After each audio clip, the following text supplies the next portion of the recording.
There are some moments that television can never prepare you for. Moments when the script goes out the window, when the game becomes irrelevant, and when something so profound happens that everyone watching knows they're witnessing something unrepeatable. What happened when 8-year-old James Patterson stepped onto the Family Feud stage was one of those moments. He looked like any other grandfather, wearing a neat button-down shirt and khakis, his silver hair combed carefully to the side. But there was something in the way he carried himself, a weight, a heaviness that suggested this man was carrying something he'd been holding onto for a very long time.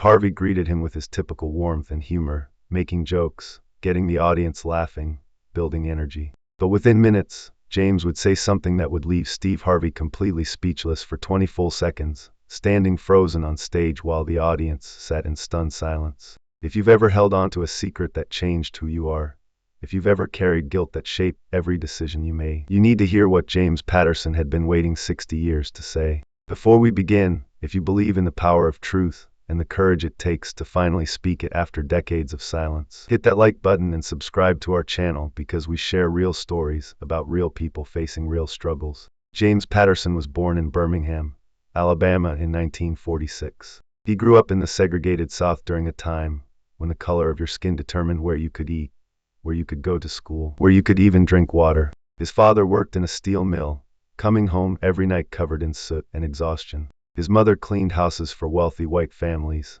leaving before dawn and returning after dark. James was the oldest of 4 children, and from a young age, he understood that his job was to set an example, to stay out of trouble, to not make waves. His parents drilled this into him constantly. Keep your head down, his father would say. Don't give them any reason to notice you. That's how you survive. And for the most part, James listened. He was a good student, quiet and respectful. He didn't cause problems. He followed the rules, even the unjust ones that said he couldn't use the same bathroom as white children or drink from the same water fountain. He swallowed his anger and his questions because that's what his parents told him he had to do to stay safe. But in the summer of 1964, when James was 18 years old, something happened that would haunt him for the next 6 decades. It was a hot August afternoon, the kind of oppressive southern heat that made the air feel thick and hard to breathe. James was walking home from his job at a grocery store where he stocked shelves and swept floors. He took the long way home that day, trying to avoid the main streets where white teenagers sometimes gathered to harass black kids walking alone. He cut through an alley between 2 buildings, and that's when he heard it. Voices, angry voices, and then a sound that made his blood run cold, someone crying out in pain. James should have kept walking. That's what his parents had taught him. That's what survival demanded. But something made him stop. Something made him peer around the corner to see what was happening. And what he saw would change everything. 3 white men, probably in their early 20s, had cornered a black teenager against a brick wall. They were beating him, taking turns hitting him while he tried to shield his face with his arms. The boy couldn't have been more than 15 years old. He was outnumbered, outmatched, terrified. And James stood there, hidden behind a dumpster watching. His heart was pounding so hard, he thought it might burst out of his chest. His hands were shaking. Every instinct in his body was screaming at him to do something to help to intervene. But another voice, the voice of his father, the voice of survival, was telling him to run. If he helped this boy, those men would turn on him. They might kill him. This was 1964 in Birmingham, Alabama. Black people disappeared for less. Black people died for less. And James was 18 years old with his whole life ahead of him. He had plans. He was supposed to start at the local community college in 2 weeks. He was going to be the first person in his family to go to college. He couldn't throw that away. He couldn't risk his life for a stranger. So he ran. He turned around and he ran as fast as he could, the sound of that boy's cries echoing in his ears. He ran all the way home, burst through the door of his family's small house, and locked himself in the bathroom, where he threw up until there was nothing left in his stomach. When he came out, his mother asked him what was wrong. He told her he must have eaten something bad at lunch. He never told her the truth. He never told anyone the truth. The next day, James saw a small article buried in the back pages of the local newspaper. A 15-year-old black boy named Marcus Williams had been found unconscious in an alley downtown. He'd been beaten severely. He was in critical condition at the hospital. The article was only 3 sentences long, the kind of story that barely merited mention in a city where violence against black people was common enough to be routine. James cut that article out of the newspaper and kept it. He didn't know why at first. Maybe it was some kind of penance, some way of reminding himself of what he'd done, or rather, what he hadn't done. 3 days later, another small article appeared. Marcus Williams had died from his injuries. He'd never regained consciousness. The police said they had no leads, no witnesses. The case would remain unsolved. Marcus Williams became a statistic, another victim of racial violence in a time and place where such violence was endemic. But to James Patterson, Marcus Williams became something more. He became a ghost, a constant presence, a reminder of the moment when James had chosen his own safety over someone else's life. James tried to justify it to himself. He told himself there was nothing he could have done, that if he'd intervened those men would have killed them both, that he'd made the smart choice, the survival choice. He told himself that Marcus's death wasn't his fault, that he hadn't been the one wielding the fists and boots that killed a 15-year-old boy. But none of these rationalizations could erase what James knew in his heart. He had been there. He had seen what was happening. And he had chosen to save himself instead of trying to save Marcus Williams. This decision, this moment, shaped the rest of James Patterson's life in ways that no one around him could see. He went to college as planned, but he couldn't concentrate on his studies. He saw Marcus' face everywhere, in every young black man he passed on campus, in his dreams, in the mirror when he looked at himself. He started volunteering with civil rights organizations, throwing himself into activism with an intensity that surprised his friends and family. He marched, he protested, he organized. He was arrested twice during sit-ins, spent a night in jail each time. His parents begged him to be careful, to not put himself at risk, but James couldn't stop. It was as if he was trying to make up for that one moment of cowardice, trying to balance the scales, trying to prove to himself that he wasn't the person who had run away and let a boy die. He became a teacher, working in underprivileged schools, dedicating his life to educating young black children, trying to give them opportunities, trying to protect them from a world that saw them as disposable. He married a wonderful woman named Dorothy, who thought his dedication to his students was admirable, who never knew it came from a place of profound guilt. They had 3 children together, and James was a good father, present and loving, always making sure his kids knew they mattered, that their lives had value, that they should stand up for what was right. He told them stories about the civil rights movement, about people who had been brave when bravery meant risking everything. He never told them about the time he hadn't been brave, about the time he'd chosen safety over courage. For 60 years, James Patterson carried this secret. For 60 years, he lived with the knowledge that he could have tried to help Marcus Williams, and he hadn't. He didn't know if his intervention would have made a difference. Maybe those 3 men would have killed them both. Maybe his presence would have scared them off. He would never know, and that not knowing was perhaps the worst part. The guilt became a part of him, as fundamental as his bones, as constant as his heartbeat. It influenced every decision he made, every relationship he had, every moment of his life. He became the kind of person who never looked away from injustice, who always spoke up, who always intervened. But he knew it was all an attempt to make up for that one moment when he had looked away, when he had stayed silent, when he had run. His wife Dorothy died 2 years ago from cancer. In her final weeks, James almost told her. He sat by her hospital bed, holding her hand, and the words were right there, desperate to come out after being held in for so long. But he couldn't do it. He couldn't burden her with his guilt when she was already carrying so much. So the secret stayed locked inside him, and Dorothy died never knowing the truth about the man she'd spent 53 years married to. After she passed,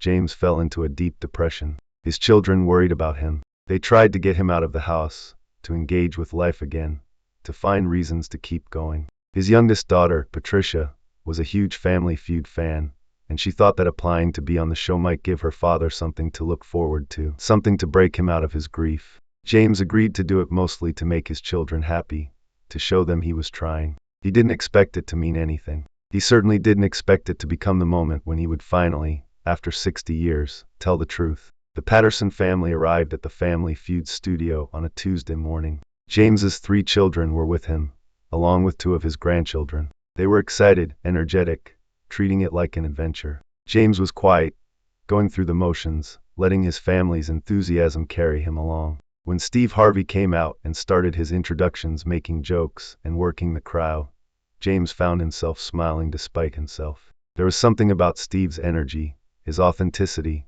his way of connecting with people that felt genuine. When Steve got to James and asked him to introduce himself, James said simply, "I'm James Patterson. I'm 78 years old. I was a teacher for 45 years, and I have 3 children and 6 grandchildren who mean the world to me." Steve smiled warmly. A teacher for 45 years. Man, that's incredible. Teachers don't get enough credit for what they do. What did you teach? James said, history. American history. I wanted my students to understand where we came from so they could better understand where we're going. Steve nodded appreciatively. That's beautiful. That's important work right there. And 78 years old. You look great. What's kept you going all these years? It was meant to be a light question, the kind of question Steve asked contestants all the time to keep the energy up and the conversation flowing. But something in James shifted. Something that had been locked away for 60 years suddenly demanded to be released. James looked at Steve Harvey, and his eyes filled with tears. Can I tell you something? James asked, his voice suddenly thick with emotion. Steve's expression changed immediately. He could sense something serious was happening. Of course, Mr. Patterson. Take your time. James looked at his children standing next to him. They looked confused, concerned. They'd never seen their father like this, on the verge of breaking down. He looked back at Steve. I've been holding on to something for 60 years, James said, his voice shaking. And I don't think I can hold it anymore. I don't think I'm supposed to hold it anymore. Do you believe in signs? Do you believe that sometimes the universe puts you exactly where you're supposed to be, when you're supposed to be there? Steve nodded slowly, fully present now, giving James his complete attention. I do believe that. What is it you need to say, Mr. Patterson? James took a deep breath. The studio had gone completely quiet. Even the crew, who had seen thousands of contestants and hundreds of emotional moments, could sense this was different. In 1964, James began. I was 18 years old, living in Birmingham, Alabama. One day, I witnessed 3 white men beating a young black boy in an alley. He was 15 years old. His name was Marcus Williams, and I didn't help him. I ran away because I was scared. 3 days later, Marcus Williams died from his injuries. I was the only witness, and I never came forward. I never told the police what I saw. I let those men get away with murder because I was too afraid to speak up. The audience gasped collectively. Some people audibly drew in breath. Steve Harvey stood completely still, his eyes locked on James, his face showing a mixture of shock, compassion, and something else, recognition perhaps, of the weight of what he was hearing. James continued, tears now streaming down his face. For 60 years, I've carried this guilt. For 60 years, I've tried to make up for it by fighting for justice, by teaching children, by never looking away from injustice again. But nothing I've done has ever erased what I didn't do that day. Nothing has ever brought Marcus Williams back. Nothing has ever made it right. His daughter Patricia stepped forward and put her hand on her father's shoulder. Dad, she said softly, you never told us. James looked at her. How could I? How could I tell my children that their father was a coward? That when it mattered most, when someone's life was on the line, I chose my own safety over trying to help. Steve Harvey still hadn't said anything. He stood there, and for 20 full seconds, he was completely silent, just looking at James with an expression of profound emotion. The silence stretched on, becoming almost unbearable. The audience didn't move. The cameras kept rolling, capturing this raw, unscripted moment. Finally, Steve spoke, and his voice was barely above a whisper. Mr. Patterson, how old did you say you were when this happened? James wiped his eyes. 18. Steve nodded slowly. 18 years old. Still basically a child yourself. Living in Birmingham, Alabama in 1964, which was one of the most dangerous places in America for a black person to be. You witnessed 3 grown men, violent men, men who had already shown they were willing to kill, and you were alone, unarmed, and you made the decision to survive. James shook his head. I should have done something. I should have tried. Steve took a step closer. Maybe, or maybe you would have died too. Maybe instead of 1 dead 15-year-old, there would have been 2. Maybe those men would have killed you both and still gotten away with it. You don't know. You'll never know. And you've been torturing yourself with that uncertainty for 60 years. He paused, gathering his thoughts. But let me tell you what I do know. I know that you've spent the last 60 years trying to make it right. You became a teacher. You dedicated your life to helping young black children. You fought for civil rights. You raised children who clearly love you and respect you. You've lived a life of service and justice. That doesn't erase what happened to Marcus Williams. Nothing can. But it means something. It has to mean something. James was crying openly now. I just wish I could have been braver. I wish I could have been the kind of person who didn't run. Steve Harvey's voice grew stronger. You were 18 years old in the Jim Crow South, and you survived. That took courage too. And then you spent the rest of your life being brave, over and over again in every way you could. That has to count for something. James looked at Steve with desperate hope in his eyes. Do you really believe that? Steve nodded. I do. I absolutely do. Because I know what it's like to carry guilt, to feel like you didn't do enough, to wish you could go back and change one moment that haunts you. We all carry things like that. But the question isn't whether we made mistakes or failed to be as brave as we wish we'd been. The question is what we did next. And what you did next was spend 60 years fighting for justice, teaching children, trying to make the world better. That matters, Mr. Patterson. That really matters. Patricia spoke up again. Dad, why didn't you ever tell us? James turned to his children. Because I was ashamed. Because I didn't want you to know that your father was capable of such cowardice. I wanted you to think I was better than I am. His son Michael stepped forward. Dad, you're better than you think you are. You're the best man I know. You taught us to stand up for what's right, to fight for justice, to never look away from injustice. And now I understand why those lessons were so important to you. Not because you were perfect, but because you knew the cost of silence, the weight of inaction. You taught us those lessons from a place of deep personal understanding, and that makes them even more powerful. Steve Harvey addressed the audience and the cameras. This man right here just did something that takes more courage than most of us will ever have to show. He just told the truth about the worst moment of his life. He just exposed his deepest shame to millions of people. And why? Because he needed to finally say it out loud. Because carrying it alone for 60 years was killing him. Because sometimes the only way to find peace is to speak the truth, no matter how hard it is. He turned back to James. Mr. Patterson, I want you to listen to me very carefully. What happened to Marcus Williams was a tragedy. An absolute tragedy. And you were there, and you didn't intervene, and that's something you've had to live with.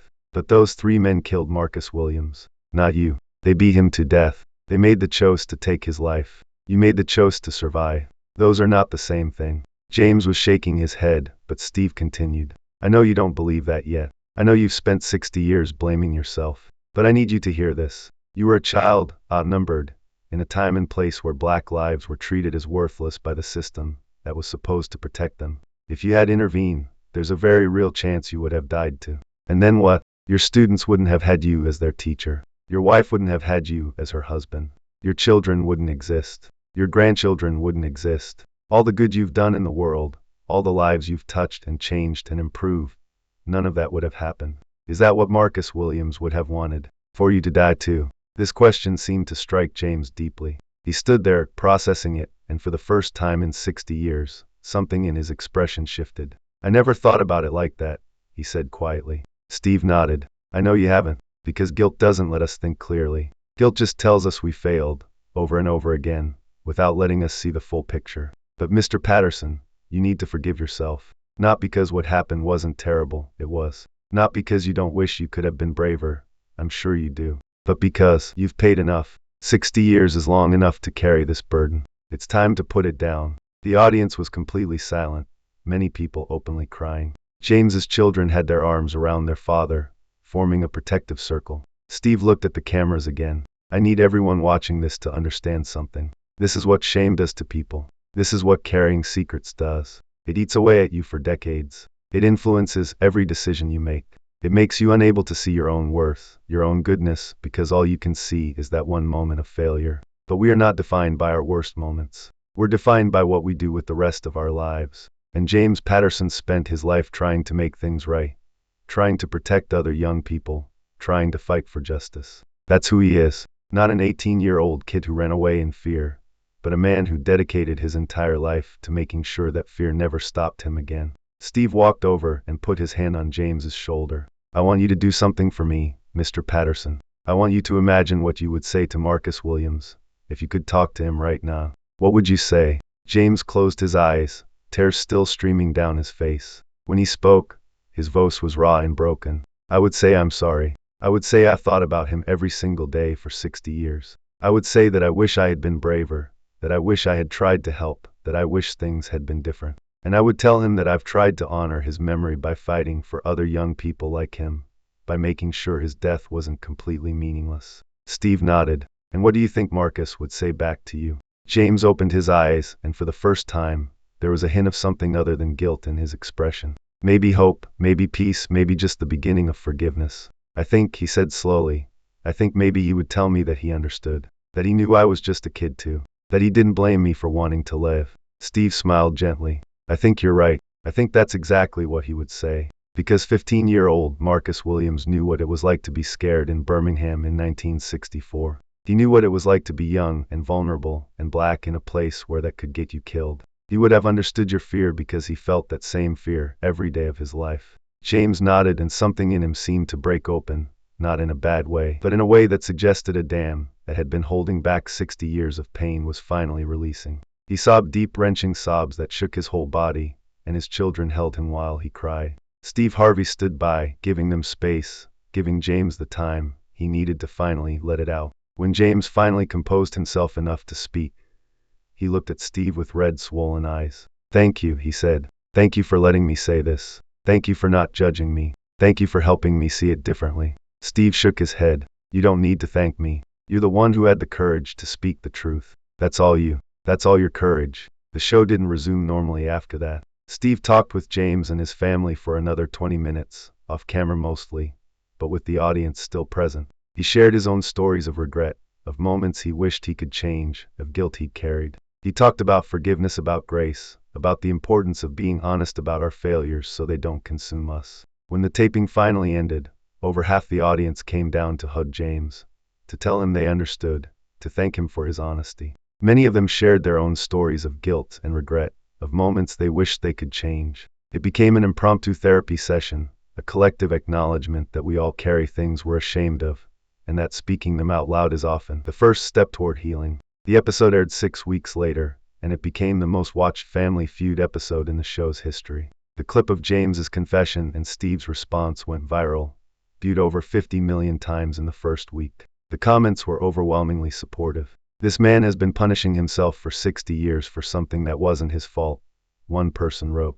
"I hope he can finally find peace." Another comment read, "Steve Harvey handled this with such grace and wisdom. This is what television should be: real moments, real people, real healing." Therapists and counselors used the clip in their practices as an example of how carrying guilt can impact an entire life, and how important it is to speak the truth and seek forgiveness, from others and from ourselves. But perhaps the most meaningful response came from an unexpected source. 2 weeks after the episode aired, James received a letter. It was from a woman named Sarah Williams, who identified herself as Marcus Williams's younger sister. She was 74 years old now, but she remembered her brother clearly. She remembered the day he didn't come home, the police coming to their door, her mother's screams when they told her Marcus was dead. She remembered the funeral, the injustice of how little investigation there was, how quickly everyone seemed to forget about her brother except their family. She had watched the Family Feud episode, she wrote, and she needed James to know something. "My brother would not want you to carry this guilt," she wrote.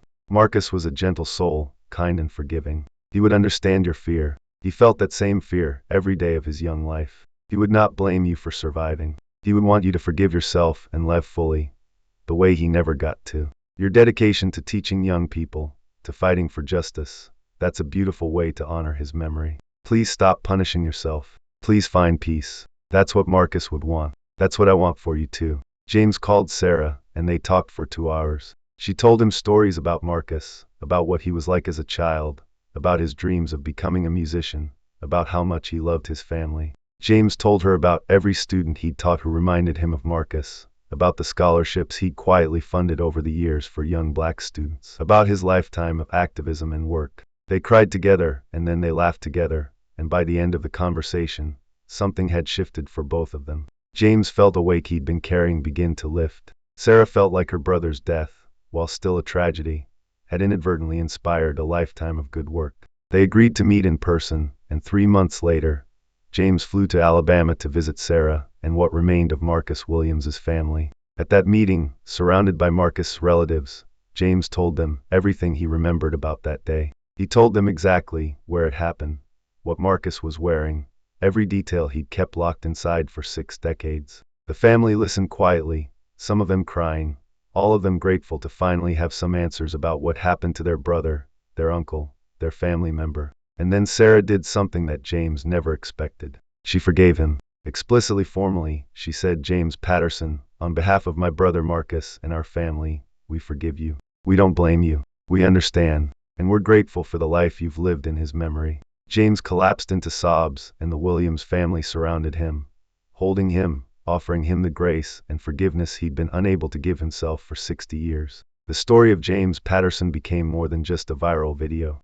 It became a catalyst for important conversations about guilt, about trauma, about how historical oppression creates impossible situations where there are no good choices, only survival. It sparked discussions about how we judge people for their actions without understanding the context they were operating in, the dangers they faced, the limited options they had. It reminded people that everyone is carrying something, everyone has moments they regret, and that judgment should be tempered with compassion. James spent his remaining years different from before. The weight was gone. He still thought about Marcus Williams every day, but now those thoughts were tinged with peace rather than guilt. He spoke at schools and churches about his experience, using his story to teach young people about the importance of speaking truth, of seeking forgiveness, of not letting guilt consume your entire life. He established a scholarship in Marcus Williams's name at the high school where Marcus would have graduated. He worked with Sarah Williams to create a memorial for her brother, a small plaque in Birmingham that acknowledged Marcus' life and death.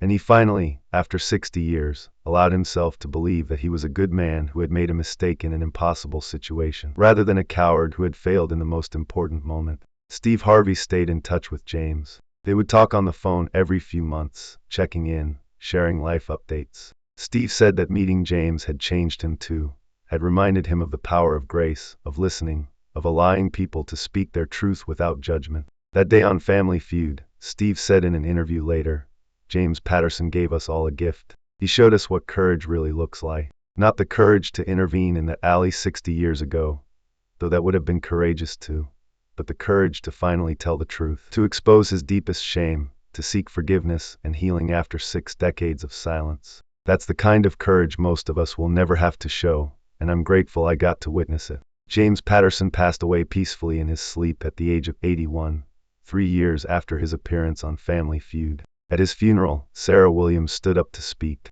She talked about how her brother's death had been a tragedy that shaped her entire life, but how James Patterson had turned that tragedy into something meaningful. She talked about the hundreds of students James had taught and influenced, about his lifetime of activism and service, about how he had honored Marcus' memory in the best way he knew how. And she said something that brought everyone in the room to tears. My brother Marcus was killed by hate and violence when he was only 15 years old. But through James Patterson, Marcus' legacy became about love, education, justice, and redemption. That's not nothing. That matters. And I believe, wherever Marcus is, he knows that his death wasn't meaningless. James made sure of that. If this story moved you, if it made you think about the things you carry and the forgiveness you might need to seek or offer, please hit that like button and share this video. Subscribe to our channel because we need more stories like this, stories that remind us that we're all human.